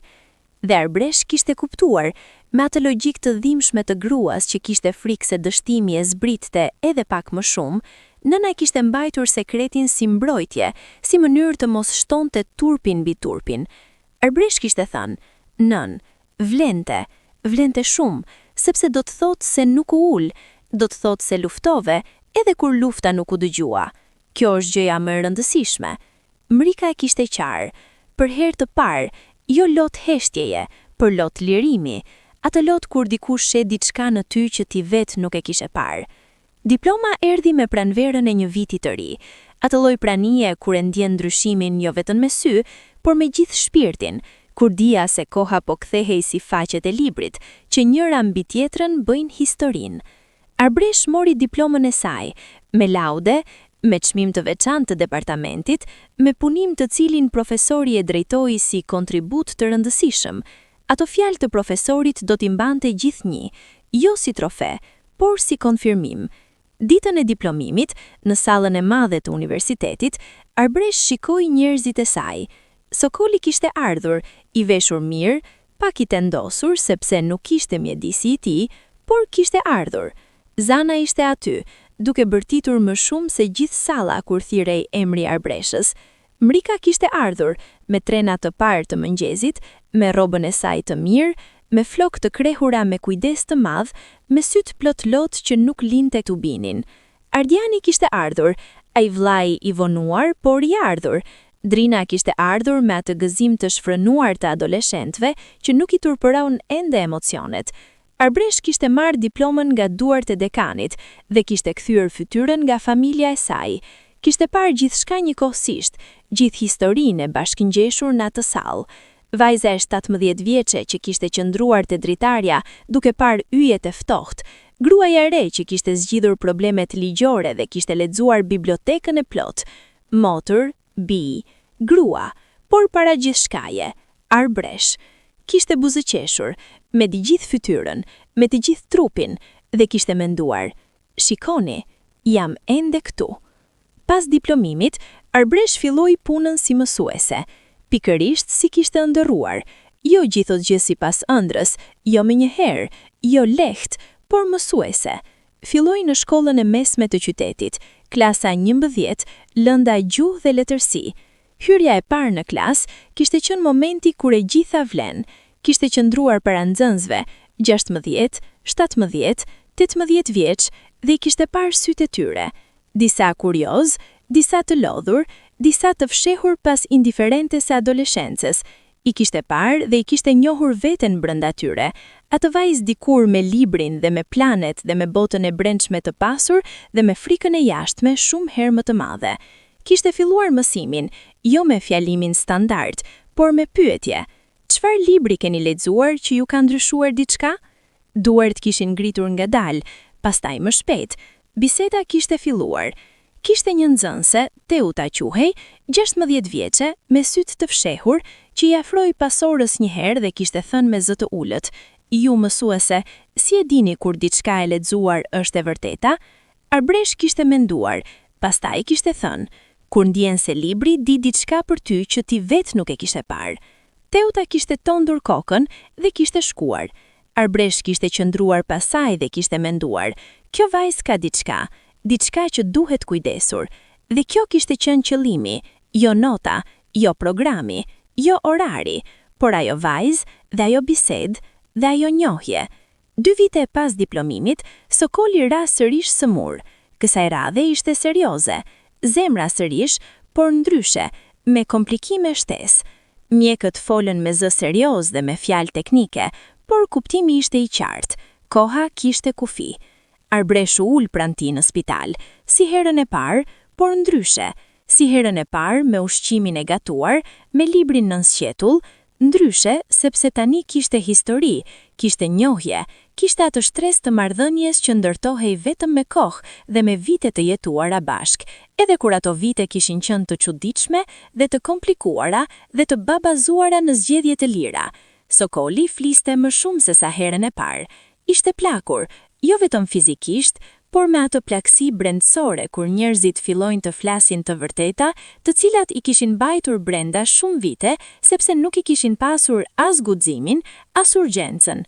I tregoi gjëra që Arbresh nuk i dinte. Mbi vitet e tij të reja, mbi vendime të gabuara, mbi njerëz që kishte lënduar dhe për të cilët nuk kishte kërkuar falje. Rrëtheu me atë lodhje të çuditshme të njerëzve të moshës kur bagazhi bëhet shumë i rënd dhe fillojnë ta hedhin. I tregoi edhe për martesën, atë vendim, atë logjik. I tha drejt për së drejti, pas bukurime. Ishte gabim. Jo gabim fakti i martesës, por mënyra si ishte bërë. Nuk kishte menduar për atë vajzën. Kishte menduar vetëm për veten e tij, për vetminë e tij. Kishte bler zgjidhje dhe kishte thirrur atë njerëzim. Arbresh e kishte dëgjuar pa e ndërprer. Kur mbaroi, kishte thënë, "E di." Pastaj, "Faleminderit që e thua." Sokoli e kishte parë dhe kishte thënë, "Ti u bëre njeri i jashtëzakonshëm. Jo për mua, pavarësisht meje. Kjo është gjëja që nuk e meritoj, por jam i lumtur ta kem parë." Kjo fjali e kishte goditur Arbreshën, jo me gëzim, jo me trishtim, por me atë dhembjen e qetë të gjërave komplekse të cilat janë njëkohësisht shumë vonë dhe pikërisht në kohë. Arbresh filloi të shkruaj libër, jo me plan, jo me ambicie të papjekura, por me atë nevojë natyrore të njerëzve me shumë brenda, kur hapësira e brendshme nuk mjafton më. Shkruante natën, pas punës, pas gjithçkaje. Shkruante histori, historia e saj, por të transformuar, të bërë fiktive, të veshur me emra të tjerë dhe vende të tjera, por me shpirtin plotësisht të saj. Shkruante për vajzën me 17 vjet që kishte qëndruar te dritarja, për nënën me dokumentin e fshehur, për librat e gjetur pas shkallëve, për miqësinë si pasqyrë, për mësuesen dhe nxënëset dhe ciklin e dijes që kalon nga brez në brez. Zana e lexoi, ishte e para, kishte qenë pa fjalë në fillim, pastaj kishte thënë, "Arbresh, njerëzit duhet ta lexojnë këtë." Pastaj kishte menduar për Teutën, nxënësen me sytë e fshehur, dhe për të gjitha vajzat si ajo. Dhe kishte kuptuar se kjo nuk ishte historia e saj, ishte historia e shumë vajzave. Dhe ato vajza e meritonin ta dëgjonin. Mori vendim, do ta botonte. Procesi i botimit ishte i gjatë, i mundimshëm, plot refuzime. Botues që thoshin, tema e vështirë, botues që thoshin, audiencë e kufizuar, botues që thoshin gjëra të tjera me kuptim të njëjtë, nuk po marrim rrezik. Por Arbresh kishte mësuar të duronte, jo durimin e nënshtrimit, por durimin aktiv të dikujt që diku shkon dhe ecën ngadalë, por pa u ndalur. Botimi erdhi, shtëpi e vogël botuese, tirazh modest, pa bujë të madhe, por erdhi. Ditën kur libri doli, me kapak të thjesht me emrin e saj të shkruar qartë, Arbresh mori kopjen e parë dhe bëri diçka. Shkoi te biblioteka e vogël të fshatit, Bregu i Bardh, atë bibliotek me 36 libra ku kishte lexuar si fëmijë. Foli me bibliotekaren, plak tani më, pak e hutuar nga vizita, dhe la kopjen atje. Tha, "Kjo bibliotek ndryshoi jetën time. Duhet i kthej diçka." Bibliotekarja kishte marrë librin me kujdes, kishte parë kapakun, kishte lexuar emrin e autorit, pastaj kishte ngritur syt dhe kishte thënë, "Ti u bëre njeri i jashtëzakonshëm. Jo për mua, pavarësisht meje. Kjo është gjëja që nuk e meritoj, por jam i lumtur ta kem parë." Sokoli vdiq, jo papritur, por gradualisht, si perëndimi i diellit kur e di se po vjen, por gjithsesi të habit kur ndodh. Kishte kaluar disa muaj duke u dobësuar, me dinjitet, pa shumë ankesa, me atë stoicizëm të burrave të gjeneratës së tij që mësuan që dobësia nuk tregohej, edhe kur dobësia ishte e vdekshmëria. Arbresh kishte qëndruar gjatë gjithë kohës, kishte lënë punët reduktuara, kishte organizuar kujdesin mjekësor, kishte qëndruar natën kur netët ishin të vështira. Kishte lexuar me zë, në lartë, qartë, nga librat e bibliotekës së tij, ata libra që ndoshta i kishte bler Liridona dikur. Sokoli kishte dëgjuar me sytë të mbyllur dhe her pas here kishte thënë, "Vazhdo, vetëm vazhdo." Dita e fundit kishte qenë ditë e qetë. Sokoli kishte qenë zgjuar, pak më i qartë se ditët e fundit, me atë luciditet të çuditshëm që shpesh vjen në fund si dhurata e fundit e trupit. Kishte mbajtur dorën e Arbreshës dhe kishte thënë diçka, me zë shumë të ulët, pothuajse të palëvizshëm, por Arbresh e kishte dëgjuar. Shpresoj të kesh jetën që duaj. Arbresh kishte shtypur dorën e tij. Kishte thënë, jam duke ndërtuar. Sokoli kishte buzëqeshje e vogël, të parin e të fundit të vërteta që Arbresh e kishte parë, dhe pastaj kishte mbyllur syt. Kishte vdekur pa zhurmë, me dinjitetin e tij të heshtur, si ljeti. Arbresh kishte qëndruar pranë tij një kohë të gjatë pas, me dorën e tij ende në të sajnë, duke shikuar fytyrën e tij të qetë.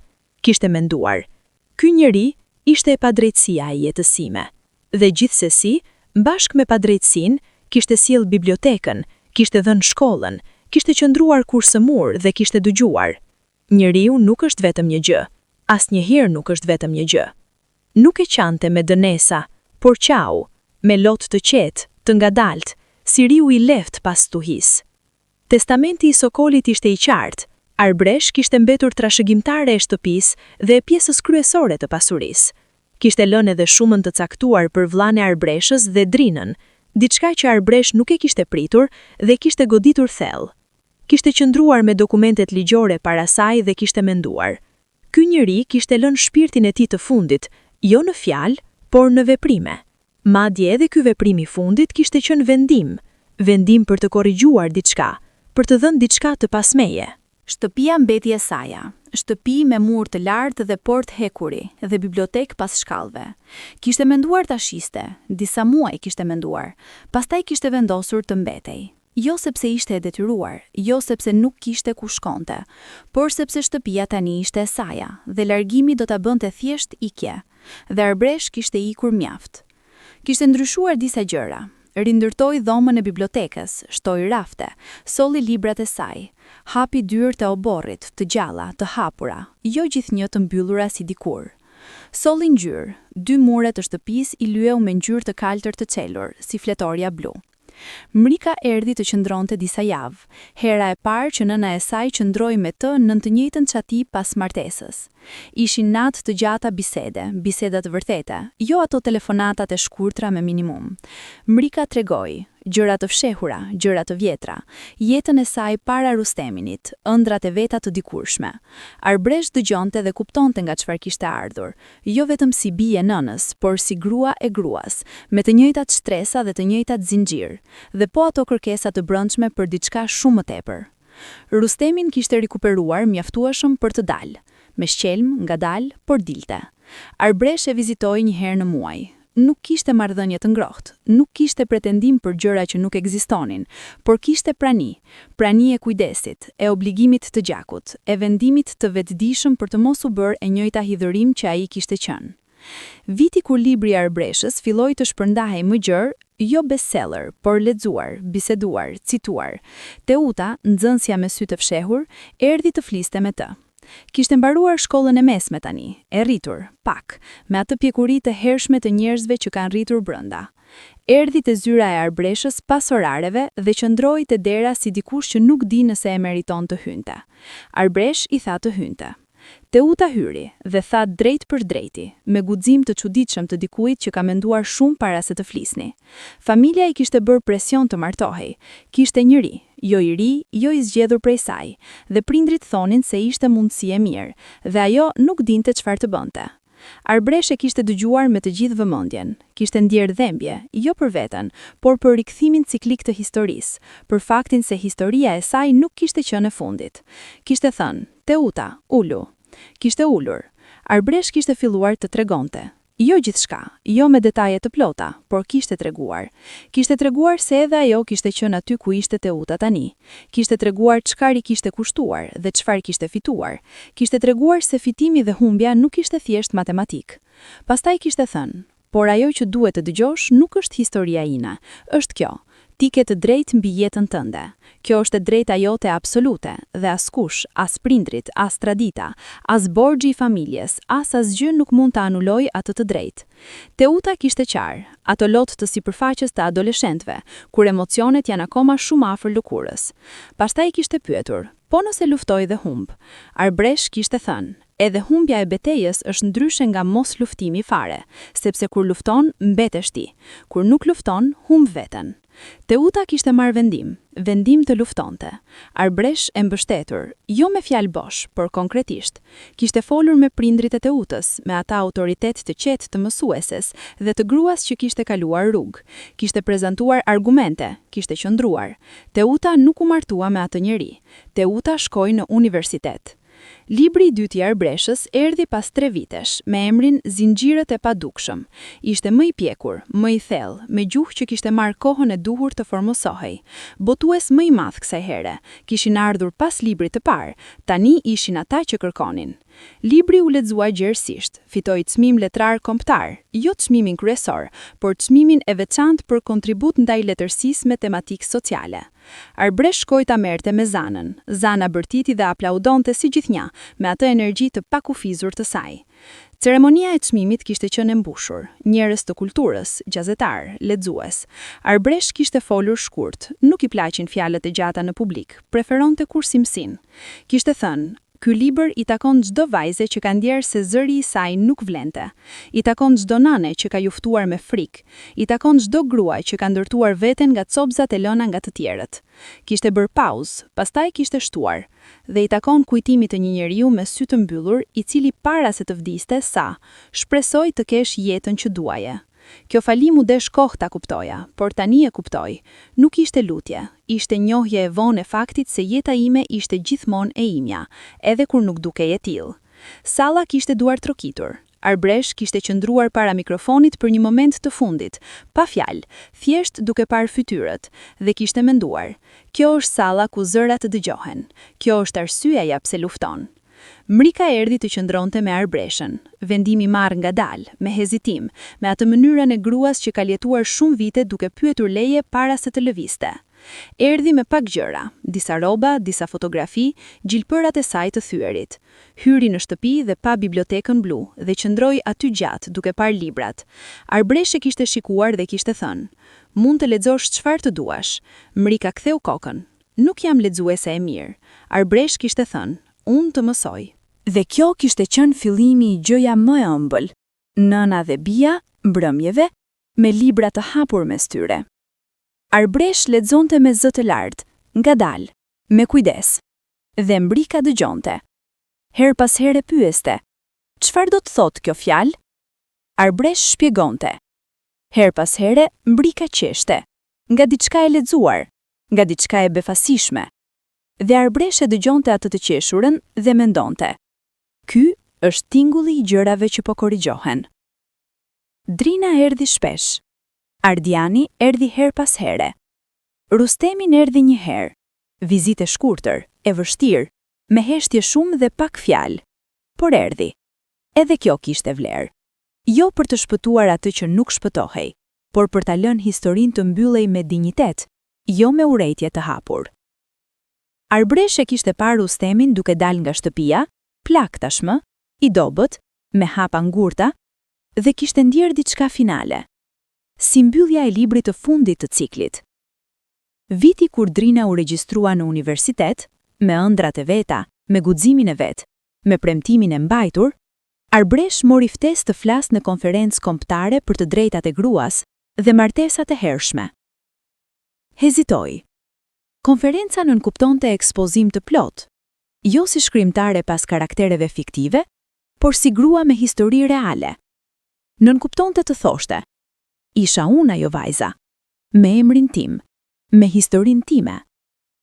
Zana i tha, Arbresh, ke shkruar libra për të tjerët, ka ardhur koha të flasësh me zërin tënd. Mbrika, me atë guxim të ri të gruas që kishte filluar të lexonte dhe kishte filluar të dëgjonte zërin e saj, kishte thënë, shko, fliste, unë do t'jem aty. Arbresh shkoi. Salla kishte qenë mbushur. Njerëz nga organizata, gazetar, student, aktivist. Arbresh kishte qëndruar para mikrofonit me fletën e saj të shënimeve.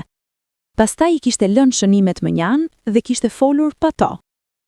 Kishte treguar gjithçka. 17 vjeçe. Borxhi. Sokoli. Frika. Librat. Universiteti. Çmimi. Nëna me dokumentin. Teuta. Kishte folur 30 minuta pa u ndalur. Jo me lot, jo me dram të tepruar, por me atë qartësi të njerëzve që kanë kaluar në përzjarë dhe kanë dalë dhe tani mund të tregojnë si ishte. Kur mbaroi salla kishte heshtur. Një moment të gjatë. Pastaj kishte duar trokitur. Pas konferencës, një gazetare e kishte ndalur dhe kishte pyetur. Zonja Arbresh, nëse do të mund t'i thuash diçka vajzës 17 vjeçe që ishit dikur, çfarë do t'i thuani? Arbresh kishte menduar. Pastaj kishte thënë. Do t'i thosha. Zëri yt vlen, edhe kur askush nuk e dëgjon, edhe kur bota nuk e njeh. Zëri yt vlen sepse ti vlen. Jo si bij, jo si grua, jo si zgjidhje e problemit të dikujt, por si njeri, si qenie e plot me të drejtën absolute të ekzistencës sipas kushteve të veta. Mos e le asgjë ta anuloj këtë. Lufto. Edhe kur lodhesh, edhe kur duket se nuk ka rrugë. Lufto, sepse ti je rruga. Natën pas konferencës, Arbresh hapi fletoren blu. Atë fletore të vjetër, me kapak tashmë të grisur, me faqe të jerura me shkronjat e saj të vjetra nëpër to. Kishte lexuar nga fillimi deri në fund. Ato fjali të shkruara nga vajza me 17 vjet, ato fjalë të fshehta, ato plane, ato frikra, ato ëndra. I kishte lexuar si letra të dikujt tjetër, dhe njëkohësisht si letrat e vetes së saj. Kishte arritur te faqja e fundit e shkruar, ajo faqe e natës para martesës. Nesër, diçka vdes brenda meje. Shpresoj të mos jetë gjithçka. Kishte qëndruar me këtë fjali gjatë. Pastaj, kishte marrë penën dhe poshtë saj kishte shkruar, me dorën e gruas, jo të vajzës. Nuk vdiq gjithçka. Vdiq ajo pjesë që besonte se nuk kishte zgjidhje. Dhe nga ajo vdekje, lindi ajo pjesë që e dinte se kishte. Gjithçka tjetër, librat, shkolla, Zana, Teuta, Drina, nëna me lotët e lirimit, fjalën e Sokolit para fundit, çmimi, konferenca, nxënëset. Gjithçka tjetër lindi nga ajo vdekje e vogël. Paradoksi më I madh I jetës. Ajo që mendoje se po humbje, ishte fara e asaj që u bë. Jam mirë. Jam Arbresh. Dhe kjo mjafton. E mbylli fletoren, e vuri mbi trygyzën e bibliotekës, mes librave, aty ku I takonte. Pastaj u ngrit, hapi dritaren dhe shikoi natën jashtë. Yjet ishin aty. Po ata yje të ftohtë dhe të largët sikur ishte 17 vjeçe. Por nuk dukeshin të ftohtë tani. Dukeshin thjesht aty. Të pranishëm. Si edhe ajo. Disa muaj pas konferencës, Arbresh mori letër. Jo email, jo mesazh, letër fizike, me zarf të bardhë dhe shkronja me dorë. Letrat me dorë ishin gjëra të ralla tani. Arbresh e hapi me kujdes. Brenda ishte letër e shkruar nga vajzë. Nuk jepte emrin real. Thoshte vetëm vajzë nga jugu. Shkronte se kishte lexuar librin e parë, se kishte qenë në situatë të ngjashme. Prindrit, presioni, martesa e planifikuar. Kishte lexuar librin natën para ditës kur duhej të jepte fjalën. Kishte dëzuar të mos jepte. Kishte luftuar, dhe lufta kishte qenë e vështirë. Kishte humbur gjëra. Kishte lënduar njerëz. Kishte kosto. Por ishte ende aty. Ishte regjistruar në shkollë. Ishte e lirë. E fundit fjali e letrës ishte: Ju nuk ma dhurat kurajon. Kurajon e kisha gjithnjë, por ju më treguat ku e kisha fshehur. Arbresh lexoi letrën 2 herë. Pastaj e vuri me kujdes mbi trygyz pranë fletores blu. Kishte ndier diçka që s'kishte fjalë. Jo triumf, jo kënaqësi moraliste, por diçka shumë njerëzore dhe shumë e qetë. Si ajo ndjenjë kur hedh gur në ujë dhe shikon valët duke u zgjeruar. Ti e hedheve gurin, por valët janë të urej. Ecin vet. Arrin breg që nuk do ta shihesh kurrë.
Mrika hyri në dhomë dhe pa Arbreshën me letrën në dorë. Pyeti: "Çfarë është?" Arbresha i shtriu letrën. Mrika e lexoi, ngadalë, me kujdesin e saj të re të lexuesit fillestar. Kur mbaroi, kishte ngritur syt. Ishte duke qarë, jo me trishtim, por me atë lot të çuditshëm dhe të pastër të njerëzve që shohin diçka të bukur. Arbresha i tha: "Kjo është arsyeja pse." Mrika tundi kokën, pastaj tha diçka, me zë të ulët, por të qartë: "Ti bëre atë që nuk bëra dot unë."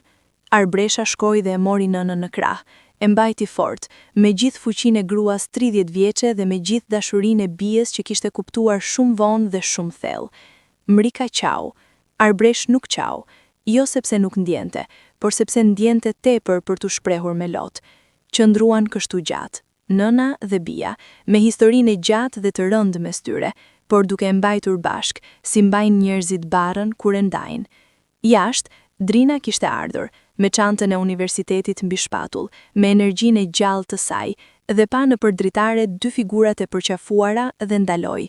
Nuk hyri menjëherë, qëndroi jashtë dhe buzëqeshi, me të dyja syt, atë të madhin dhe atë të voglin, dhe mendoi diçka që nuk e tha me zë, por që Arbresh, sikur e ndjente, e dinte. Kjo shtëpi ka shpirt, edhe pse nuk ka qenë gjithnjë. Janë shumë vite nga ajo ditë kur vajza 17 vjeçare hyri në makinën e zezë me çantën e vogël dhe fletoren blu dhe pa fshatin e saj duke u bërë pikë nëpërmjet xhamit. Arbresha është ende mësuese. Librat e saj lexohen, jo vetëm në vend, por edhe jashtë, të përkthyer, të çuar në përgjuhë të tjera si zëra që kalojnë mure. Biblioteka e shtëpisë është rritur, ka 10 libra tani, libra të mbledhur nga vende të ndryshme, libra të sjell nga nxënëse, nga miqt, nga lexues të panjohur. Mrika jeton me të, ka mësuar të lexojë mirë tani, ka librin e preferuar, roman i thjesht, por i plot. E lexon her pas here dhe çdo herë gjen diçka të re. Kur Arbresh e pyet pse lexon disa herë të njëjtin libër, Mrika thot: "Sepse unë ndryshoj, jo libri." Drina ka mbaruar universitetin, arte pamore, tani punon, krijon, jeton jetën e saj të plot, me zgjedhjet e veta, me dashuritë e veta, me gabimet e veta.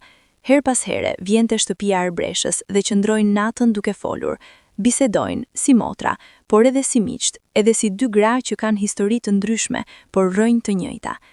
Ardiani ka bërë familjen e tij, jo perfekte, por e tia. Ka ardhur pak nga pak, me gabimet e veta, me kthimet e vona, me ato veprimet e vogla të njerëzve që mundohen. Arbresha e ka pranuar, jo si fal, por si realitet. Realiteti është kompleks dhe njerëzit janë kompleks dhe marrëdhëniet mbijetojnë kur mbahen me kujdes, edhe kur nuk janë perfekte. Rustemin ka vdekur 3 vite pas Sokolit, qetësisht, në shtëpi, me mrikën dhe Ardunisin pranë. Arbresh nuk ishte qenë aty, kishte qenë larg, me punë. Kur kishte mësuar, kishte qëndruar e pa lëvizur një kohë. Pastaj kishte marrë fletoren blu dhe kishte shkruar. Nuk di si ta quaj ndjenjën. Nuk është dhembja e thjesht, është diçka si mbyllja e kapitullit të gjatë, relief dhe trishtim dhe gjithçka bashk. Ai ishte e padrejta ime dhe njëkohësisht gjysma e origjinës sime. Kur nuk e fali plotësisht, por nuk e urreva as plotësisht. Ndoshta kjo është mënyra njerëzore e gjërave. Varrimin e kishin bërë të qetë. Arbresht ishte shkuar, kishte qëndruar pranë varrit dhe kishte lënë një lule, jo si simbol, por si gjest.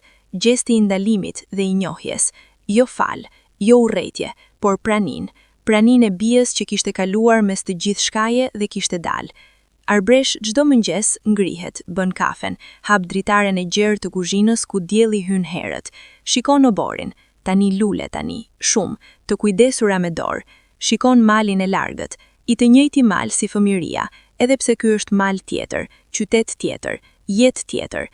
Merr librin e ditës, gjithnjë ka librin e ditës, dhe ulet. Lexon disa faqe para punës. Kjo është rituali i saj i shenjtë, jo lutje, por njohje.